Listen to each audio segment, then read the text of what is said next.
Halo BuddhaZine friends dimanapun kalian berada, Namo Buddhaya. BuddhaZine friends, ada kabar gembira untuk kita semua karena kita akan kedatangan seorang tamu spesial. Dia seorang produser, komposer musik Buddhis yang sangat terkenal yang akan menggelar konsernya di Indonesia mendatang. Salah satu karyanya nih yang sangat famous sekali, sangat terkenal, Chant of Metta. Siapakah dia? Betul sekali, dia adalah Imee Ooi. Halo Miss Imee Ooi. Halo Fefe. Namo Buddhaya. Namo Apa Buddhaya. kabar? Kabar How are baik. you? I'm fine, thank you. Welcome to Indonesia. Thank you. Can you say something to BuddhaZine's viewers maybe? Halo kawan-kawan BuddhaZine, saya Imee Ooi. Saya sangat gembira sudi datang ke Jakarta untuk buat konsert. Ya. Merupakan suatu kebanggaan bagi kita juga bisa kedatangan seorang Imee Ooi, bisa datang ke Indonesia untuk menggelar konsernya nanti. Oke, Miss, maybe can I ask you some question? Yeah. Your upcoming concert in Indonesia is a part of your world tour, right? Yes. Can you tell me a little bit about that tour? All right. I have been producing Dharma music for about 18 years, since 1998, when I first released the Buddhist album. And for 18 years, I have always been behind the stage because I look at myself as a composer, not even a singer. I thought my voice is always just part of the instrumentation of the album. But come last year, or rather 2 years ago, I was encouraged by monks and nuns say that I probably should step out on stage and sing my own composition instead of just sharing them through CDs. So, but that takes a lot of courage because I'm never a live singer. So, but I thought maybe it's about time because I think that will have a direct connection with the audience, you know. And I have, in fact, I'm very blessed that there are so many fans, peminat-peminat yang sokongkan saya. In fact, they are the inspirasi all these years. You know, a lot of people interview me and ask, mana dapat itu inspirasi untuk mencipta? I say, itu inspirasi datang straight from peminat-peminat punya surat ataupun sharing kata bagaimana lagu-lagu Dharma yang macam the Chant of Metta atau Om Mani Padme Hum touch their life. So I think this kind of direct sharing and response that this music does work to sort of lessen people's worry or be it make people sleep better, you know, boleh tidur lebih lenyak sikit, yeah. So I think it's effective. You are doing music at the same time, it does benefit people.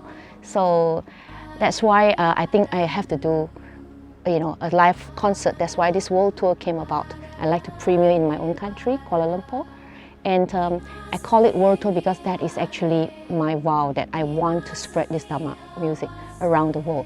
But it's not like I already have planned all the cities that I want to go. So because I start from a very sort of like on my own, so I thought step by step I see where my karma will lead me and where the condition will take me to cities around the world to share my music.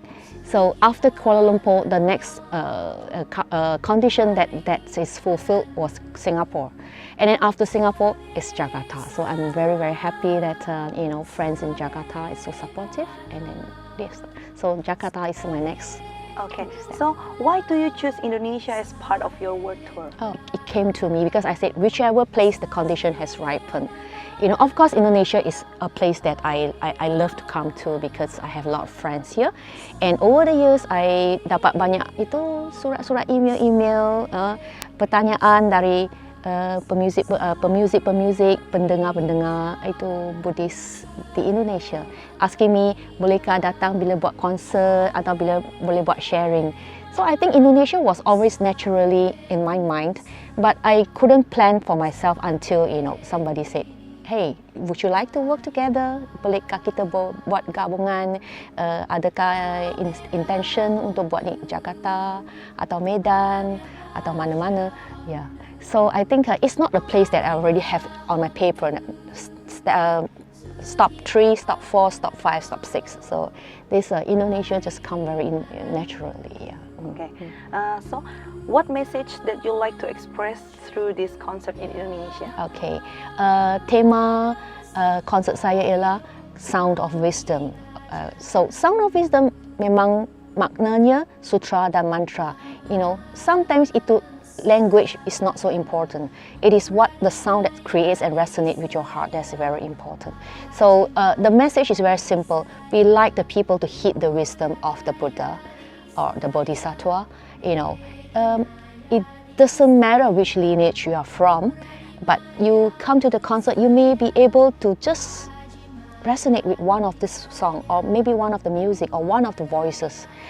But I bukan seorang saja yang nyanyi seluruh konsert saya. Saya ada penyanyi satu grup Dharma boys. We call it the 净士金刚 or we call it translate into guardian of the Dharma. So macam sekarang ada K-pop, ada Japanese pop. Saya created this boy group. We call it the 净士金刚. So mereka akan mempersembahkan 5 ke 6 buah lagu. Ya.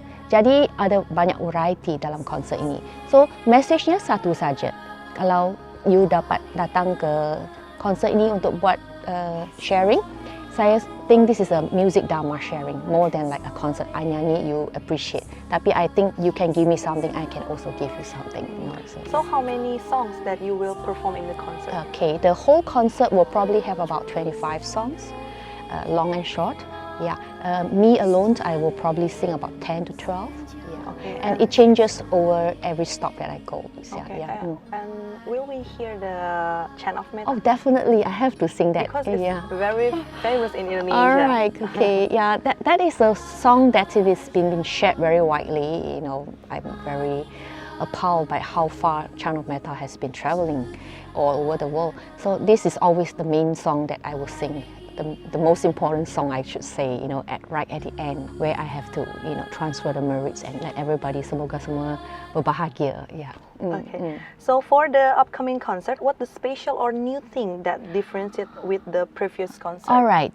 Because this date of the Jakarta concert is on June, and it is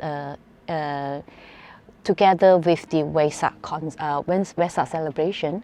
So I think I have to add some elements of the Wesak. So probably there's some songs that I'm going to sing talking about the story of Wesak.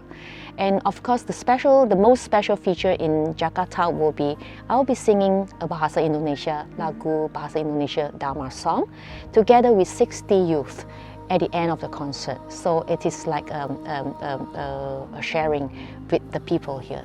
Yeah, so I'm going to sing a Bahasa Indonesia song that is familiar with all the people here, and together with 60 singers that the organizer has arranged for me. I think this is the most exciting part of the concert. Yeah. Wow. Yeah.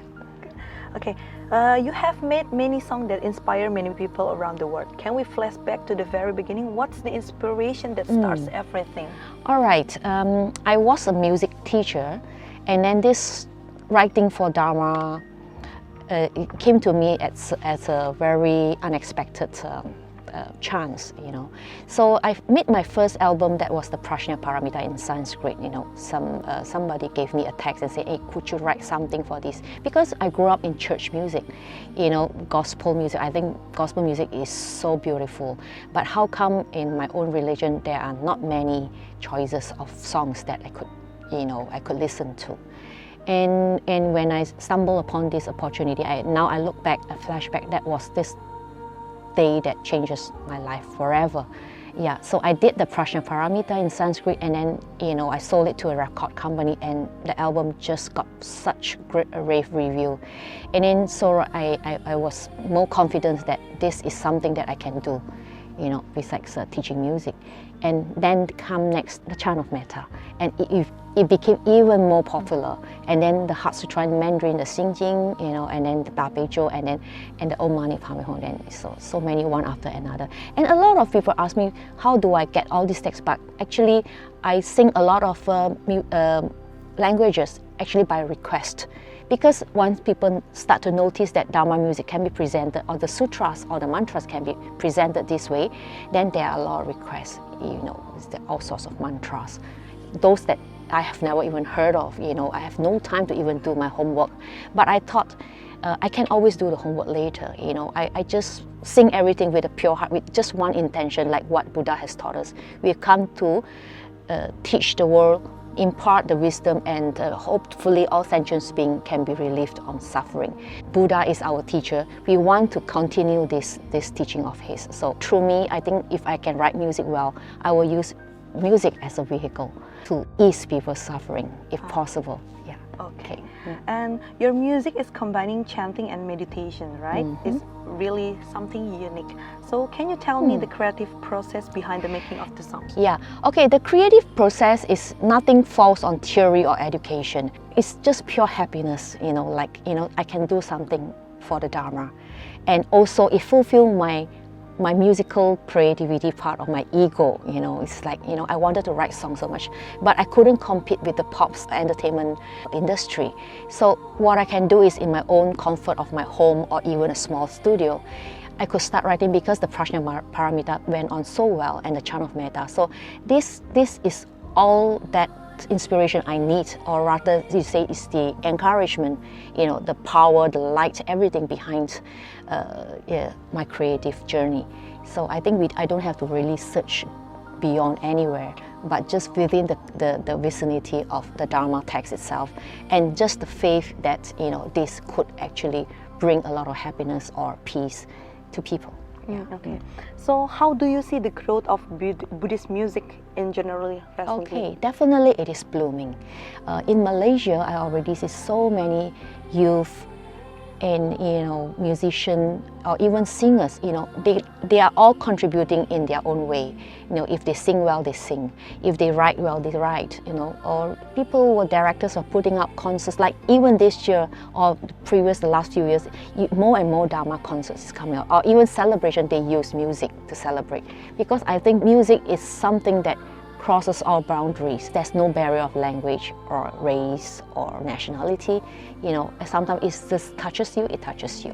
So I think everybody is beginning to realize that in this modern world where technology and multimedia is in such a convenient stage, everybody can just use music as a very important vehicle to send through messages.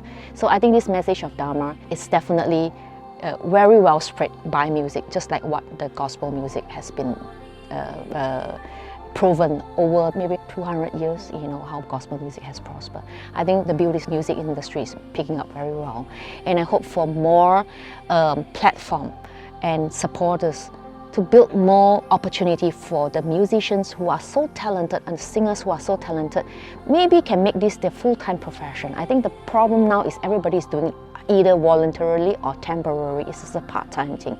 I think I'm one of the very few blessed and lucky ones who could do this professionally. And some people call it commercially, but I think that's not the right word to use. Commercially, I think everybody needs to take care of the butter and bread first before they could fully concentrate on doing something. Now, if I have a day job and I can only do it at night, probably the progress and the creativity will not be so focused. So I think I call for more people to support this industry and platform, for more people to maybe one day Buddhist music industry will be no longer alternative option. Yeah. Okay. So lastly, can you say something to BuddhaZine viewers about your concept on June? Okay. The kawan-kawan, the Indonesia and BuddhaZine. All right, okay, BuddhaZine friends. I'm coming to do a concert after 18 years.